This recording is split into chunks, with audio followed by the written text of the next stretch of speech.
TG Geeks, episode 253, December 23rd, 2019. Sentient Bros.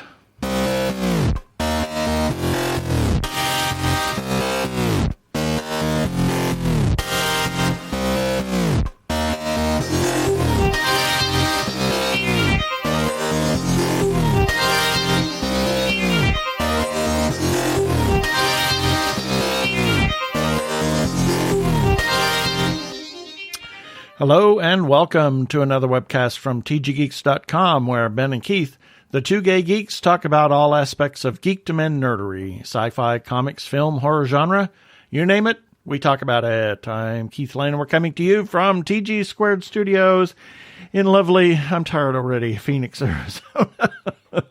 And I'm Ben Raggington coming to you from, we've only got one episode done already? Yeah, and it's only 3:30, and I've been working on this since 6 this morning. Yeah, you have. Here in Phoenix, Arizona. Yeah, let's get on with the show. Prepare for hyperdrive. Meanwhile, in the Hall of Episodes, the two gay geeks are discussing this. Well, in this episode, we are going to talk to author Trevor Barton, who is the author of a book, a series of books, isn't it? A series? It's a trilogy. A trilogy called Brobots. And we're going to talk to him about that. You've read that. I have not made it to read that yet. Oh, the first book is so good. Yeah, and then we have our birthday shout-outs, our featured podcast of the week. We have some feedback and our shout-outs. In our second segment, I don't know what we're going to talk about at this moment. And then we won't have a weekly recap, but then we'll have our shout-outs. So this might be a short episode. It might be a little bit shorter because we're actually recording this and time shifting and ahead of time since we're going to be on vacation. So let's just get right to it.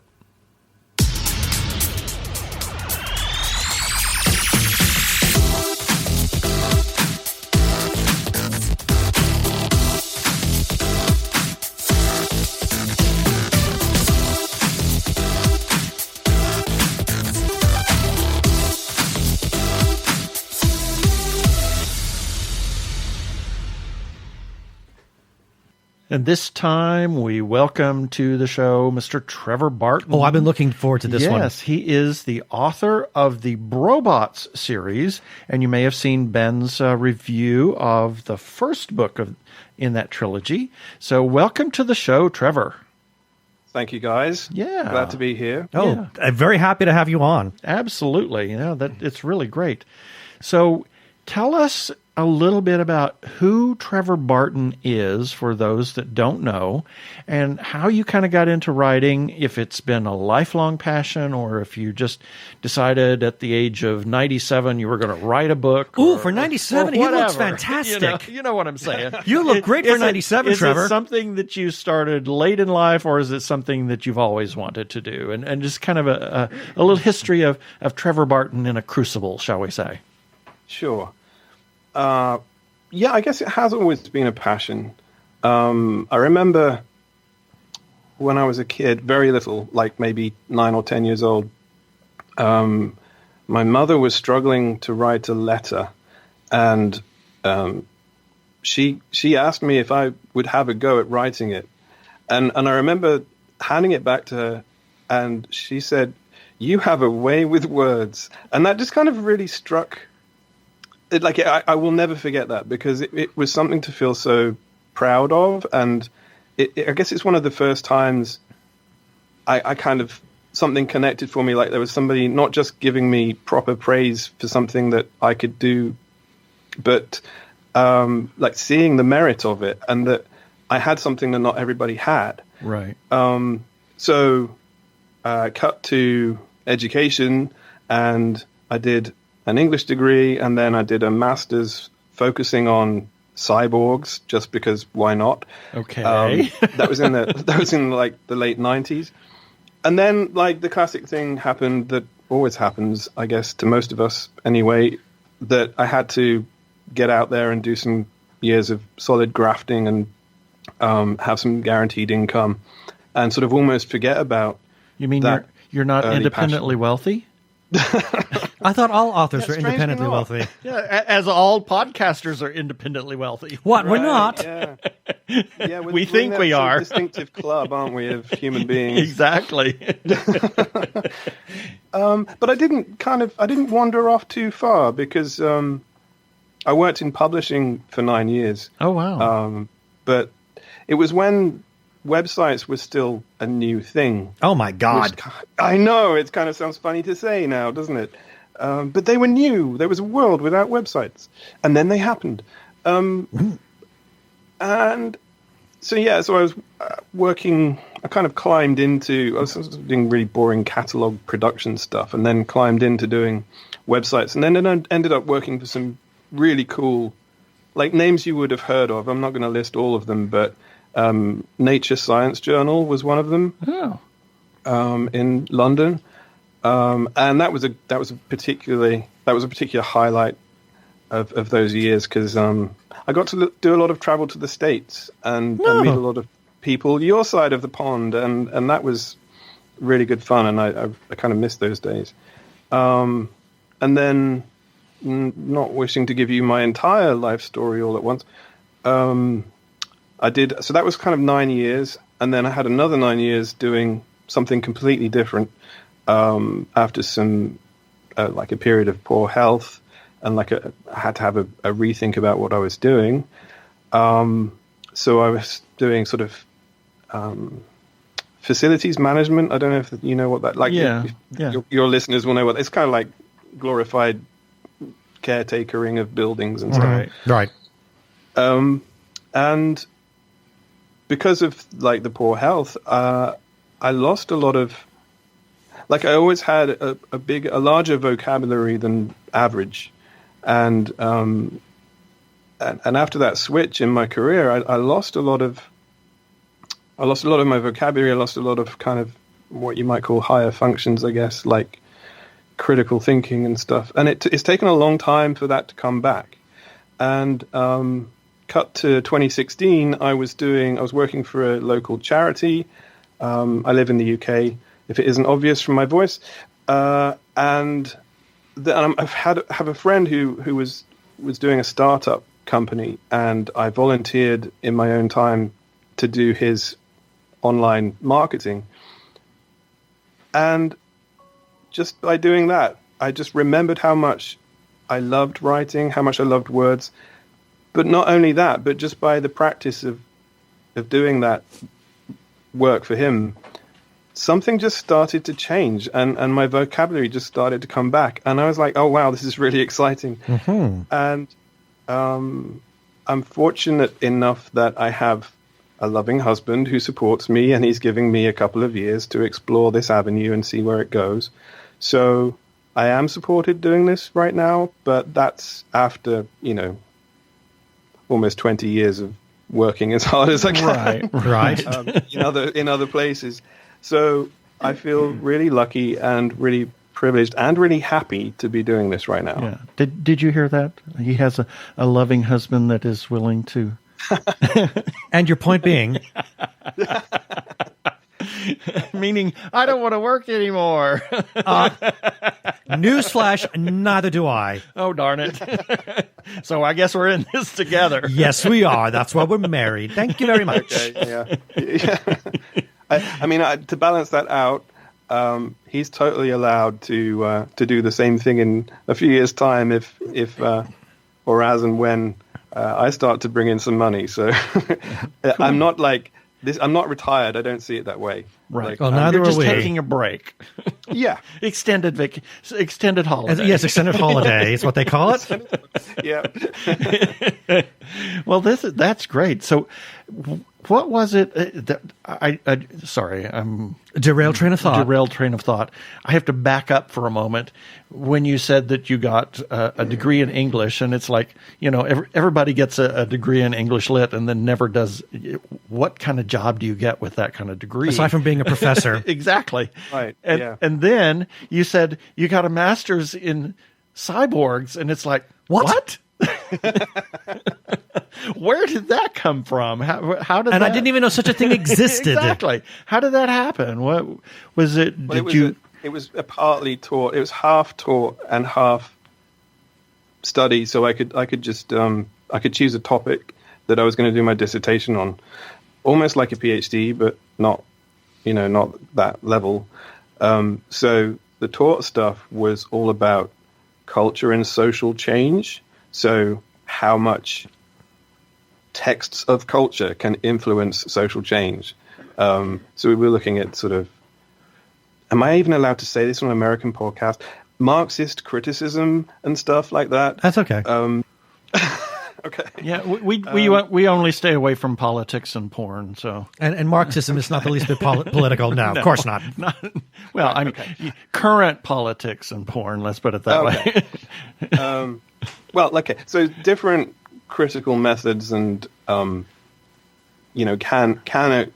a work of art change society and stuff like that. And then so that was kind of the taught side, and then I got to choose what I wanted to do for my dissertation. And so I just wanted to do something with my love of science fiction. And it felt at the time, probably was true at the time, that nobody had done an exploration of like, okay, we have this myth of cyborgs.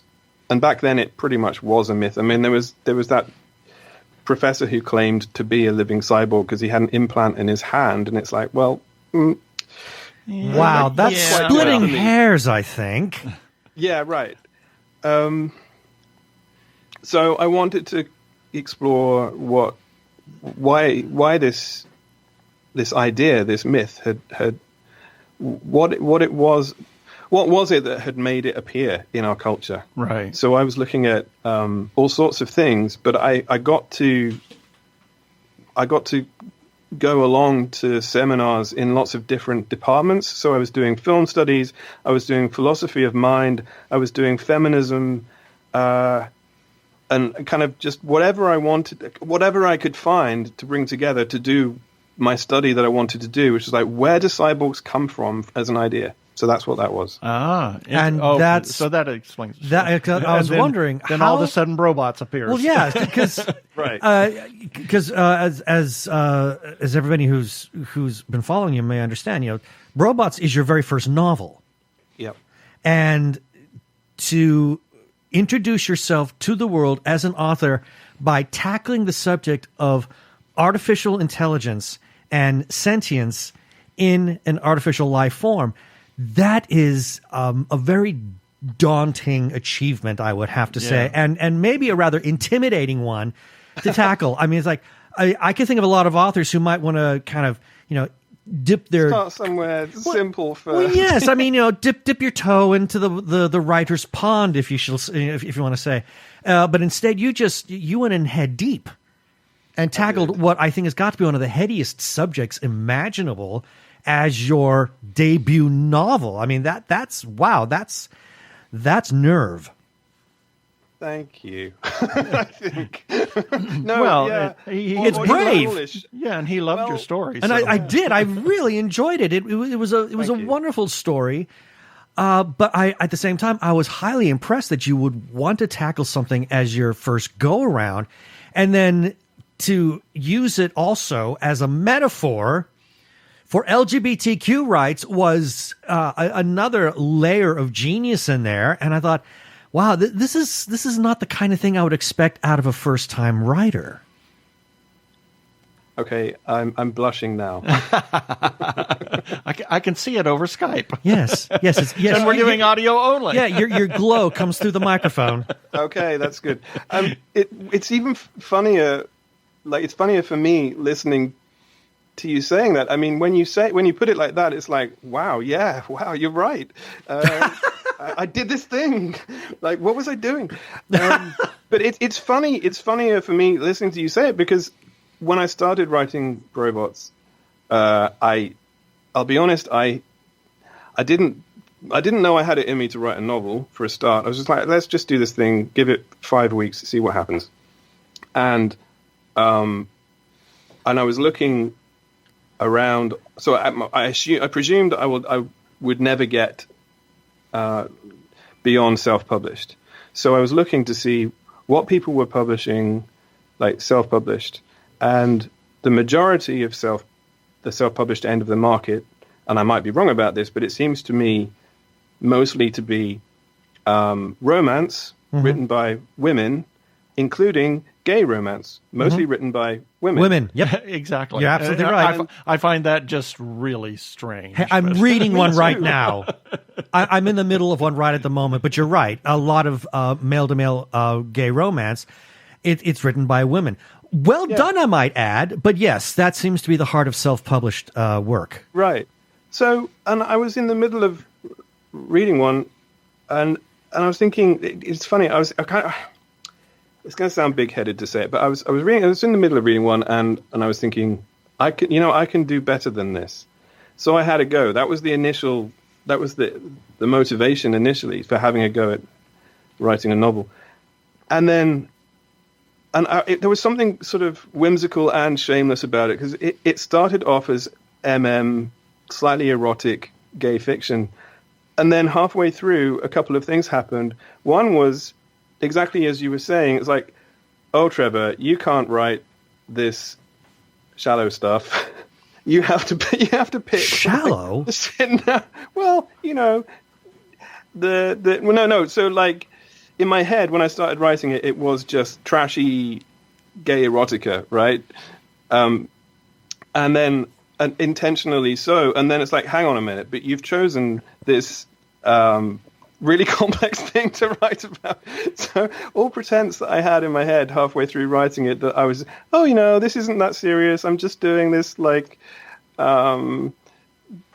this gay love story. It's like, no, you're not. You're doing something far bigger than that and much more ambitious already. So why not take it seriously and finish the book?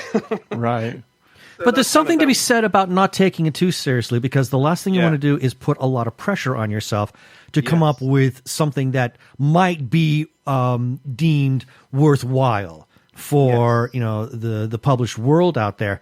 And by kind of taking a step back and saying, you're just doing it for the fun of it, at that point, you're kind of lowering any barriers that you might want to put up, because God knows I do the same thing. If I'll put a lot of pressure on myself about something, and then then I'm tripping over my own 2 feet. But by taking a step back and saying, I'm just doing this for the fun of it, you don't put those obstacles in your own way. Yeah. So you dipped your toe in, and you found out that you were really good at it, and you said, hey, wait a minute, let's make this serious. So right, yeah, and then it became 3 books. Exactly. Yeah. Wow. Okay, that was my next point to make. I just want to say, taking it serious and then taking it to a whole new insane level, not serious, the same thing. Yeah. But be that as it may, but one of the things that I found so amazing about it is that you really took some interesting avenues in this book that I thought was just amazing.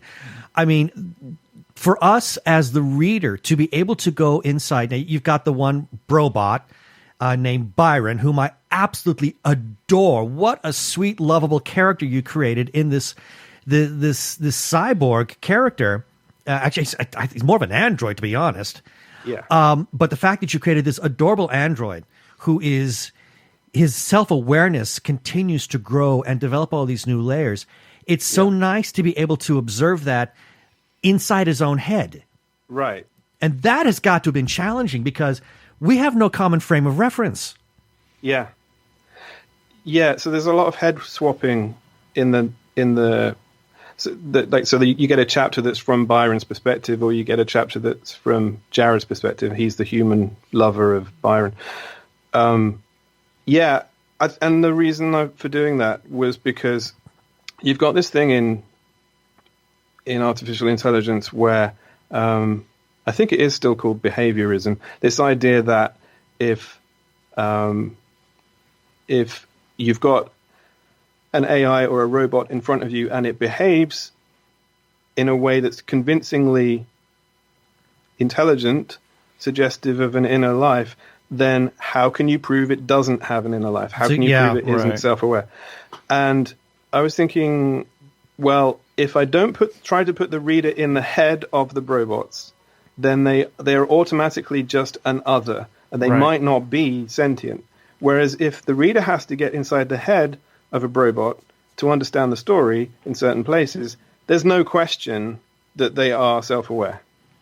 Right. And they're therefore actually being alive. Yeah. Yeah. So let me pause for just a moment and have Ben ask his Oh, my favorite question that his favorite question. This is a question to ask of all authors. And being that this is your first book, you could probably provide a rather unique perspective on this. When you were writing Brobots, how alive did these characters actually manifest themselves in your mind? I mean, were they so well developed at some point in your head that you kind of got a sense of what they were going to say? I mean, to the point where they were like almost speaking to you.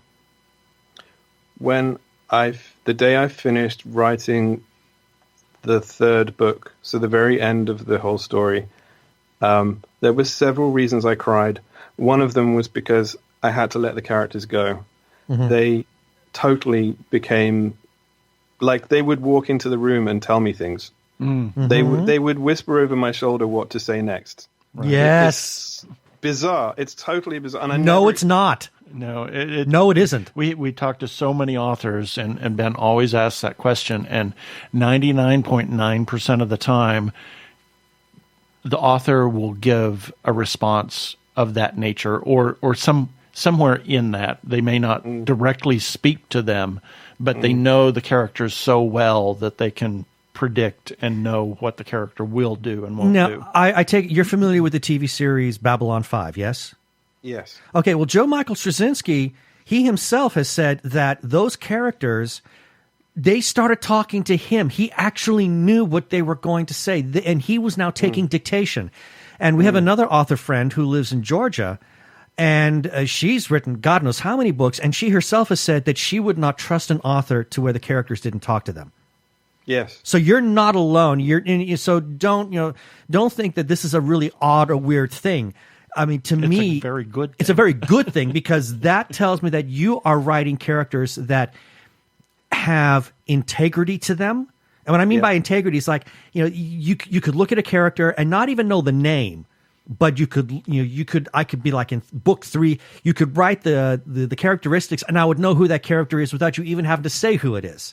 Sure. That kind of integrity. So I think that's a wonderful thing.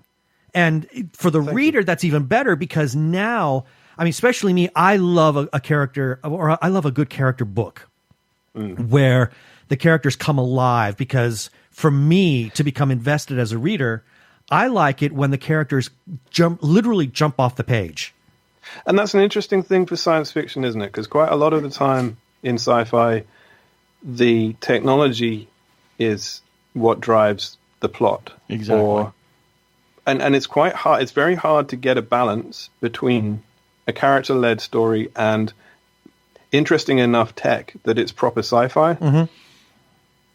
Mm-hmm. So there's definitely a challenge there in the genre. Yeah. But it's good to know. It's good to know that the characters were working for you.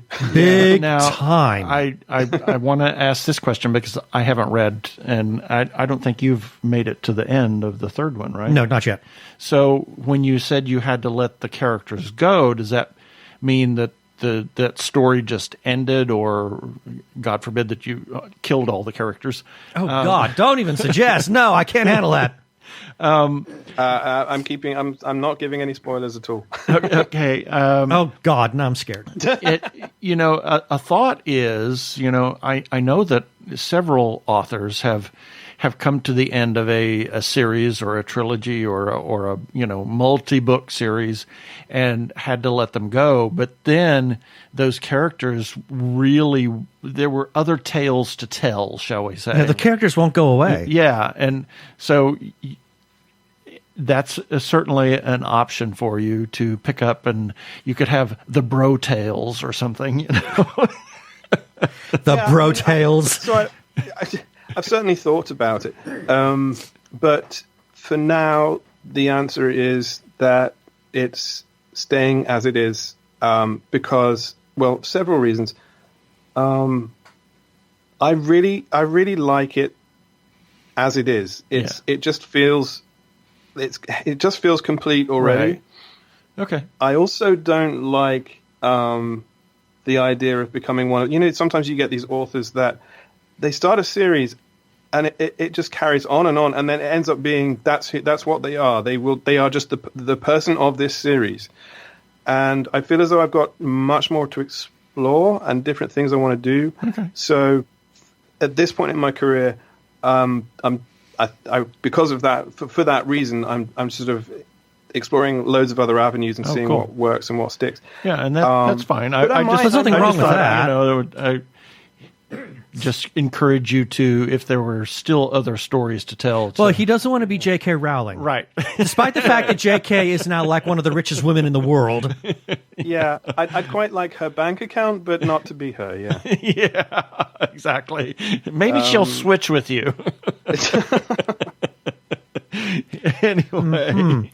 Well, having said that, and I do want to let people know, we will have for the episode with this interview, I will include the link to my review because, again, I think this is one of the smartest books I've read in a very, very long time. I really do. It was so smart. It was so intelligent, and it was so heartfelt. I loved the characters of Byron and Jared. Yeah. I thought they were just two of the most delightful characters. And before even the end of the first book, you start introducing these other robots and these other humans. So there's a wealth of wonderful humanity that is in there. So, having said that, if people want to learn more about you, if they want to buy your books, first, where can they find you on social media? And then where can they find your work? Okay, the easiest thing to do is go to my author website, which is trevorbarton.co.uk, and I'm also on Twitter as Barton Author. Okay, very and nice. The books, well, the links are all on the website, so but all the usual places. And I did buy your book off Amazon, right? Okay. And it is available in the Kindle edition, which is how I bought it. Yeah. Okay. So this has been a really wonderful Been conversation. a lovely conversation with It's you. so great meeting you guys. And thank you for staying up late on a Saturday night to chat with us. You're welcome. It's been my pleasure. Oh, the pleasure was truly all ours. I mean, it was wonderful talking to you. It really was. And thank you for being on the show. Thank you. This is Chuck Tomasi, author of Podcasting for Dummies and host of Technorama, the podcast for geeks. And you are listening to The Two Gay Geeks, because geek is better than cool.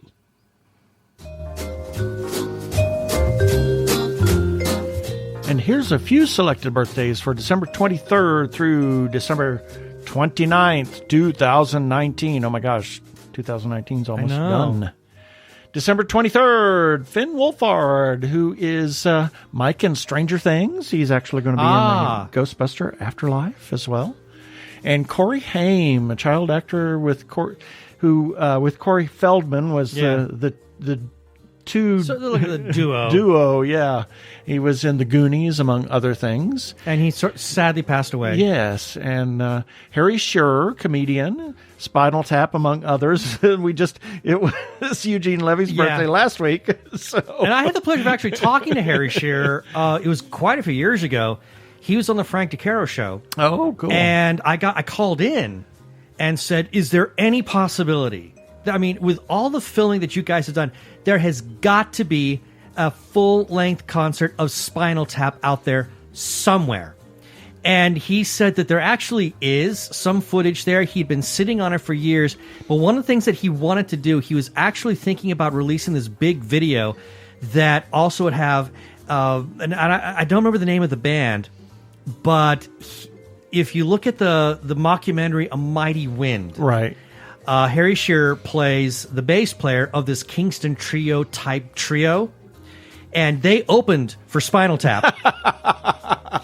my gosh. In a few shows. The three guys all had to do double duty. You know, first as the trio, and then they had to come out and do this full length show of Spinal Tap. And I said, I have got to own that video. I have to see it.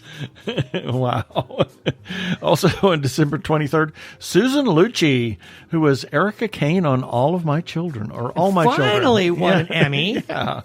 And we have Facebook friends Deshaun Jones and Christopher Cano, who is the director of the Marion Ruse Pullen Studio Artist Program here at Arizona Opera. A fantastic pianist. Wow. He can play the piano, I'm telling you.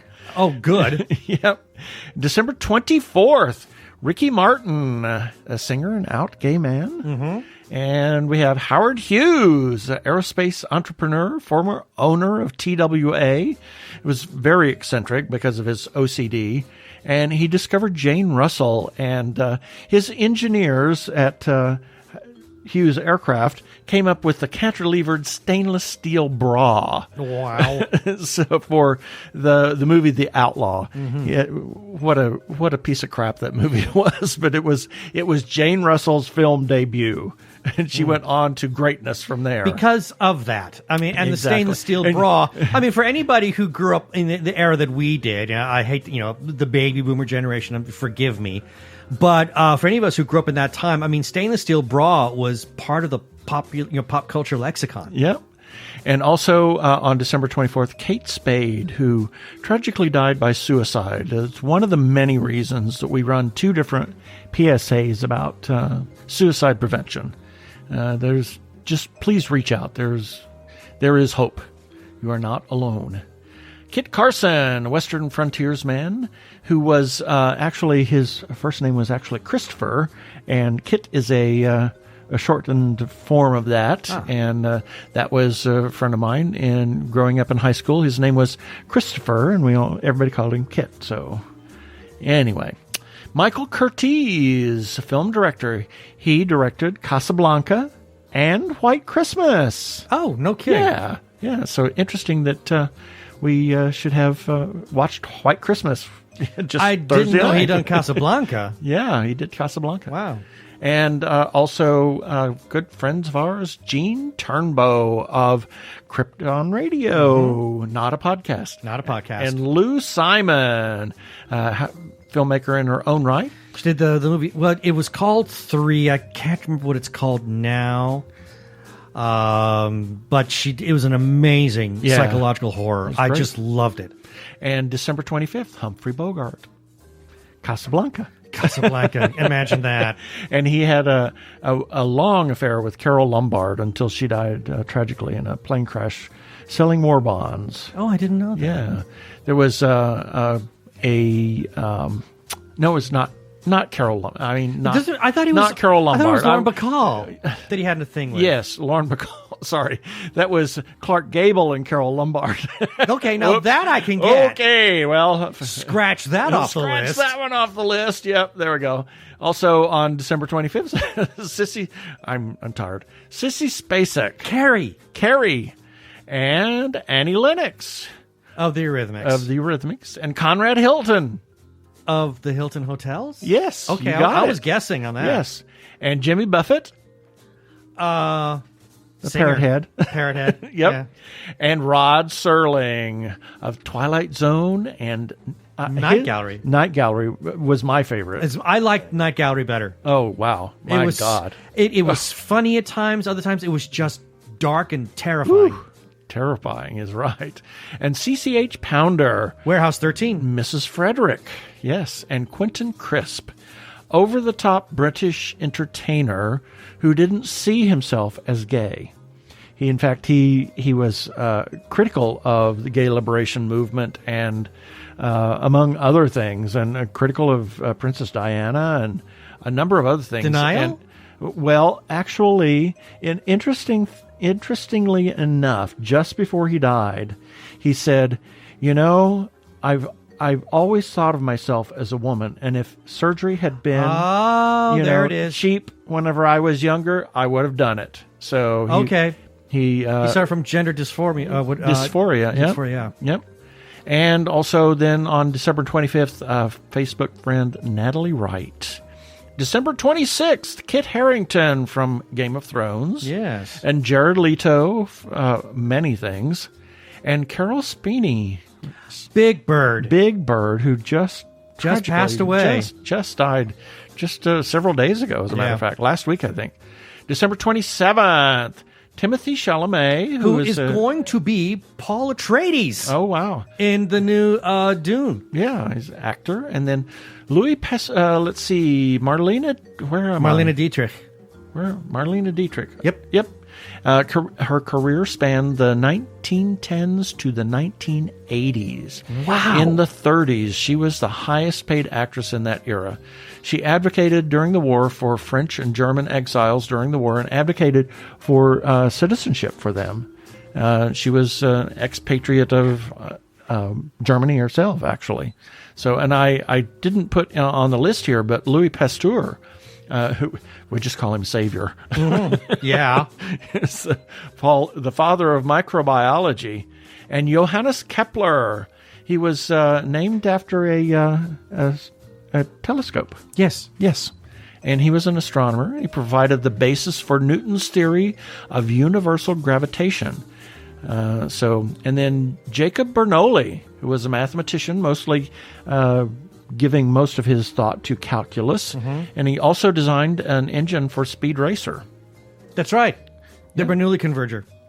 Yeah. And Wilson Cruz of Discovery. Oh. Star Trek Discovery. Oh, The God. I was like, doctor. disco. I'm like, what? What? That's what their T-shirts say. They say disco on them. Well, that was only for 1 year. I think after season 2 came out, everybody kind of like burned him because they realized maybe it's a good show after all. I don't know. December 28th, Maggie Smith. Oh, my gosh. Professor McGonagall, Yeah. among other things. I think that her best line ever was said to Betty Davis. You just fire me. You just go ahead and fire me. No, actually, no. I mean, that was an enjoyable line, but where's my Dickie? Yes, exactly. In Murder by Death. No wives. Also, on December 28th, Stan Lee, Mr. Marvel himself. Yeah. Denzel Washington and Linus Torvalds. He was the creator of the Linux kernel and also the contributor to the creation of Android and Chrome OS. Oh, okay. Yeah. Lily Elby, who was one of the earliest to receive sex reassignment surgery in 1930 in, 1930. 1930. Wow. Yep. And let's see, who else do we have? Nichelle Nichols. How about that? Wow. What can we say What about can you say her? about? Just meeting her was Such a, It was a treat. She was just sitting It there was a all treat. by herself at Comic-Con. We were just happening going down this aisle, and there she was. Not a soul there. And no one was talking to her except the person who was with her. So I thought, hey, we'll chat her up. Yeah, exactly. And also Peter Berlin, who, if you're of a certain age, you understand who Peter Berlin was. He was actually an adult film star, among other things. He was a great photographer, clothing designer, and he modeled his own clothing, and he made his own clothes without a pattern. And He did it all out of his head? all And out of his visually? head. Wow. And he took self-portraiture to a different level by photographing himself in erotic poses and whatnot like that. He was quite the interesting individual. So look him up. It's fascinating. Also, Terry Wheeler, a friend of ours, and Kevin Falconberry, my cousin, and Jen O'Brien Chavez. Happy birthday, Jen. Happy birthday. December 29th, Ted Danson. We got to see him eating his lunch. Yes, and he was in Cheers. But I have to say that my respect for him as an actor went up when he was on CSI. Oh, yes. Oh, my God. I loved him in CSI he was Vegas. Very serious, being able to be a serious actor, so it was really a great... It was nice seeing him do something other than comedy. Exactly. And Jude Law, many films, and he Yeah. came to our attention in Talented Mr. Ripley. That's when we first learned about him, yes. But he had done several films before that, but that's when he came to our attention. I think that might have been, maybe that was his breakout. Yeah. Hard to say. Mary Tyler Moore from the Dick Van Dyke Show and her own show titled Mary Tyler Moore Show. She was a recovering alcoholic and a diabetic, and she was the international chairman of the Juvenile Diabetes Research Foundation. She's an amazing human being. Yes. Jason Gould, Babs and Elliot. Of course. Yes. Yes. Barbara Streisand and Elliot Gould's child. Right. Pablo Casals, world-renowned cellist. And Diego Luna, who was actually in the movie Frida. It was about Frida Kahlo. And also was in Rogue One. And you may or may not recognize this name. I do. Bernard Cribbins. Doctor Who. Doctor Who. He played Wilfred Mott in mostly the Christmas episodes, but a couple of others too. But he was the same character every single time. Related to Donna Noble. Yep. In fact, is her father or grandfather? Her grandfather. Yeah, may have been. Because, he was the father to her mother, if I'm right. Right. And also Facebook friend Kelly Kallstrom. And that's it for the birthdays this time.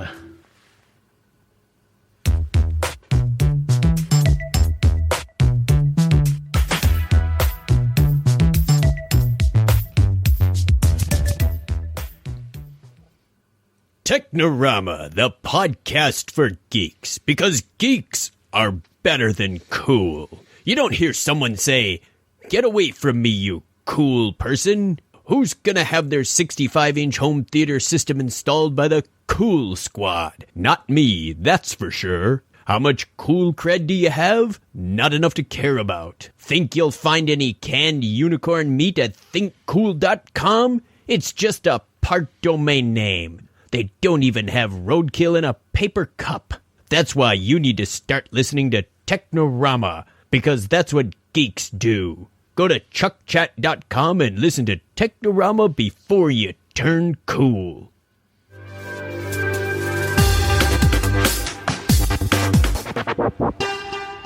Go give a listen to our friends Chuck and Craig over at Technorama Podcast. I'm Daniel Radcliffe, and I believe that reaching out for help is the bravest thing a person can do. If you are struggling and need support, call the Trevor Lifeline at 1-866-488-7386. It's free and confidential, and trained counsellors are there to listen 24/7 without judgment.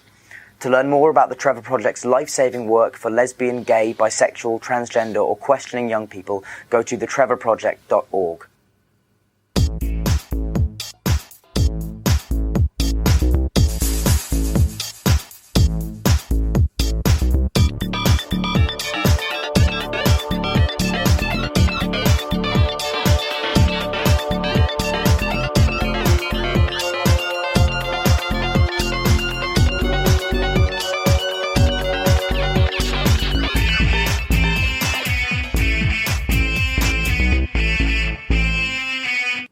Because we have the time. Yeah.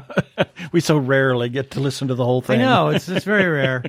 Yes, this is our feedback time. So we have a little bit of feedback here, obviously. Otherwise, we wouldn't be talking about it. And each of the things that we're going to be mentioning here, you will find the links for in this episode at tggeeks.com when it comes out. So, starting off with Ben's Breakdown, The Mandalorian 3-episode thoughts on Season 1. We got a comment from the Bionic Geek. Yay! Hey, Roy. Hey, Roy. Glad you could comment on something. He Yeah. says, have y'all been getting some serious Lone Wolf and Cub spaghetti samurai feel to it? And the answer is yes, in a really big way. And I think that's one of the reasons why I just absolutely love the show. I know that I just saw a comment from Neil Halford Yes, he this said- morning. You know, people, it is a Western. I'm like, It's a Western. Well, it's a good old-fashioned Western. good old-fashioned- yeah, Very but- like Gunsmoke or The Rifleman. Or yeah, but I really think it More like The Rifleman. It's more like the Rifleman, yeah. Although, if I hear Baby Yoda say, Pa, I swear I'm going to shoot myself. I'm going to spit my water out. Gotcha. That would not have been good for this mic. No, would not have. So I better move on then. Then we got a comment from Boris Savitsky.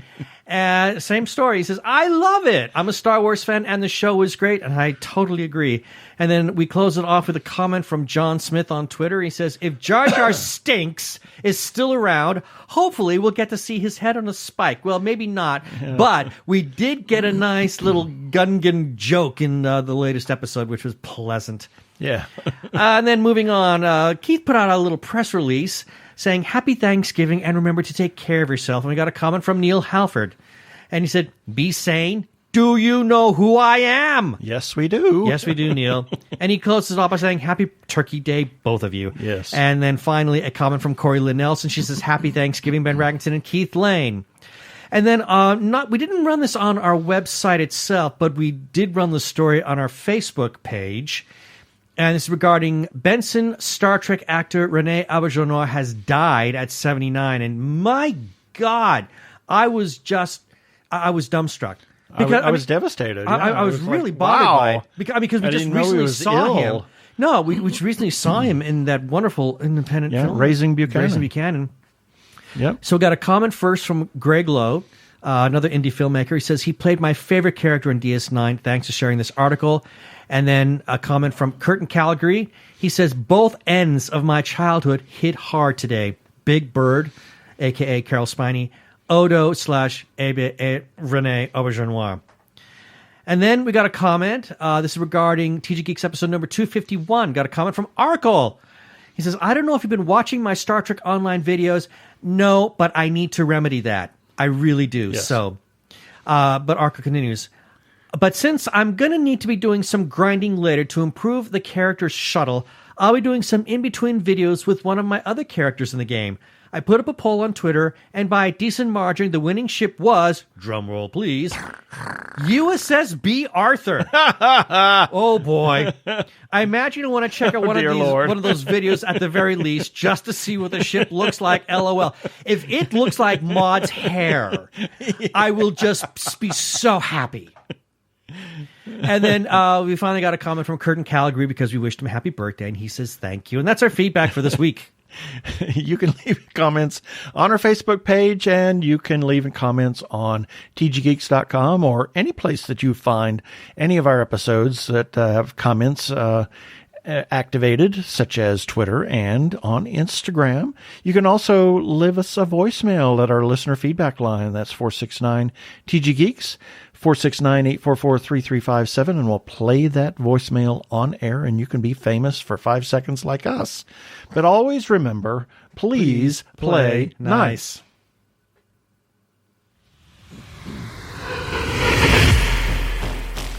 Well, that's usually our up next sound, and this is so true because we're going to talk about Madame Askew's temporal entourage, and next week we're going to talk to Madame Askew, aka Jocelyn Simone, and she is a cheeky and charming tea mistress and designer and teacher of steampunk fashion. She teaches how to make corsets. She teaches how to make hats. She teaches all kinds of wonderful things. And when she's not talking about tea, she does like to talk about whiskey. Yes, among other things. Yeah. She and the Grand Arbiter have live tea sessions on Friday nights at 6:30 p.m. Pacific and on Saturday at 10 a.m. Pacific. Join them for tea and conversation, and please consider supporting them on patreon.com and search for Madame Askew. We are huge supporters of independent creators such as filmmakers, comic book artists, writers, and others. If you see an independent creator of any kind, comic book artist, whatever, at a book fair, at a con, whatever it is, go up and talk to them. They're always wanting to talk to fans of theirs and talk about their art and the things that they do. Tell other people about their stuff and buy their stuff. Please consider supporting independent creators. We want to talk about the Joshua Tree Feeding Program. They're a 501c3 nonprofit food pantry for the HIV/AIDS community in Maricopa and Pinal counties. They offer a place where the clients can select from a wide assortment of traditional foods to take home, nutritional foods to take home, and they set their food bank up like a store so the clients can pick and choose what they would prefer, and that empowers them to take only what they want and not waste any food. Please consider supporting Joshua Tree Feeding Program either with a single gift or a monthly recurring gift. Go to jtfp.org.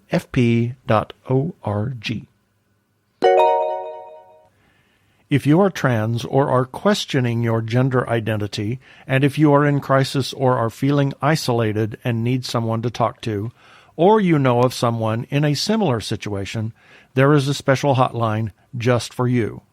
The hotline is provided by translifeline.org and staffed by trained counselors who are transgender themselves. The hotline in the U.S. is 877-565-8860. In Canada, it is 877-330-6366. Or you can go to translifeline.org to learn about the important work they are doing. Please reach out for help. You are not alone. Yeah, baby. They're like two gay geeks. They're together, you know. They're two gay guys and they're geeks. Is that okay?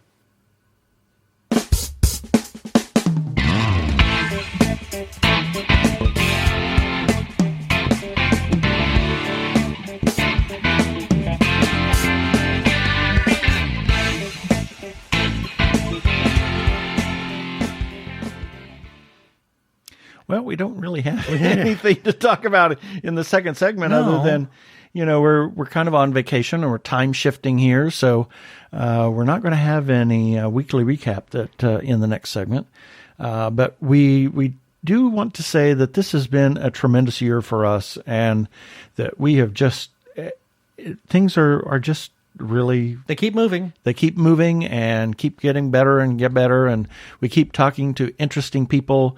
In fact, there was one point that we had to almost turn down some interviews because we had 6 or 8 in the can waiting to do episodes, and that's why last couple of weeks ago we ran Stephanie Weipert and we talked to her in September. I mean, Yeah, it's and like, I was getting a little nervous because for a time there, it looked like, will we have enough content to get us through the holidays? Then all of a sudden, boom! yep. It is just jam packed full. So we celebrate another year and the end of the year, and it just keeps getting better. Mm-hmm. So we're going to play this, and then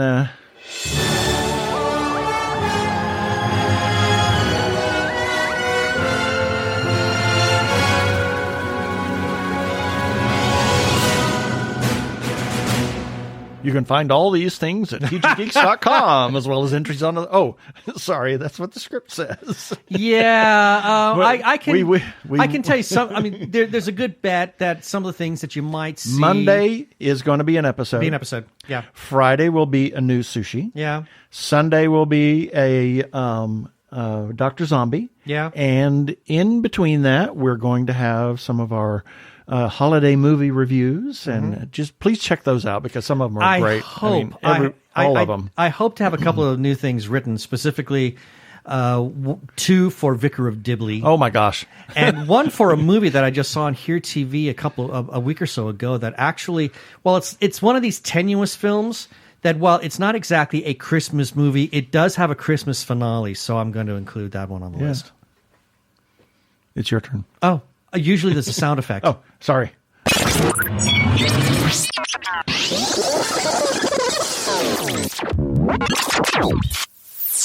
Thank you. My arthritic fingers were not working. Is that it? Yes. Okay, yes, some shout-outs. First to the Arkle Times Post Dispatch News. You just heard from Arkle in our feedback. He is Brian Weber, and he puts out the Arkle Times Post Dispatch News, which republishes our content from time to time, and you can find it by finding him on Twitter. Search Arkle at ARKLE. And he is on YouTube, youtube.com/Arkle Studios. He wrapped up season 3 of his Shameless Cash Grab, and as he talked about in his feedback, he is currently playing Star Trek Online. And the USS B. Arthur. We have to see that. So we must also give shout-outs to a couple of Facebook groups for also allowing us to post our episodes and relevant articles on their pages. First to Gay Geeks After Hours. Big thanks to the moderators for literally telling us that we could share away, and we do. Their URL is facebook.com/group/Gay Geeks After Hours. And then to The Gay Geek for also allowing us to share our lovely stuff on their page. And their URL is facebook.com/groups/The Gay Geek, all one word. Special thanks to their moderator, Jeremiah Reeves. Thank you, Jeremiah. And lastly, we can be found on TuneIn, Spotify, Stitcher. Wow, I got that out of order. Almost said some other weird stuff there. Oh, indeed. As well as where other fine podcasts can be found. Also, check us out on Krypton Radio at 3 a.m. and 3 p.m. Pacific Time on Tuesdays. And listen to their other content. They are a 24-hour geeky internet radio station. Please rate us and review us on iTunes.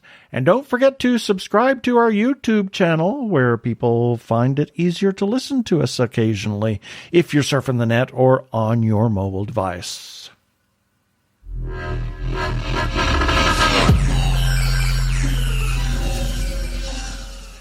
Okay, that should do it for this episode of TG Geeks Webcast. Be sure to check out the article for this webcast episode. We're going to have links of several things that we talked about on the page. And remember, you can comment on our Facebook page or our website, tggeeks.com. Or you can leave us a voicemail at 469-TG-GEEKS. That is 469-844-3357 from TG Squared Studios. I am Keith Lane. Thanks for listening. Please be kind to yourself and to others. Peace. Cheers.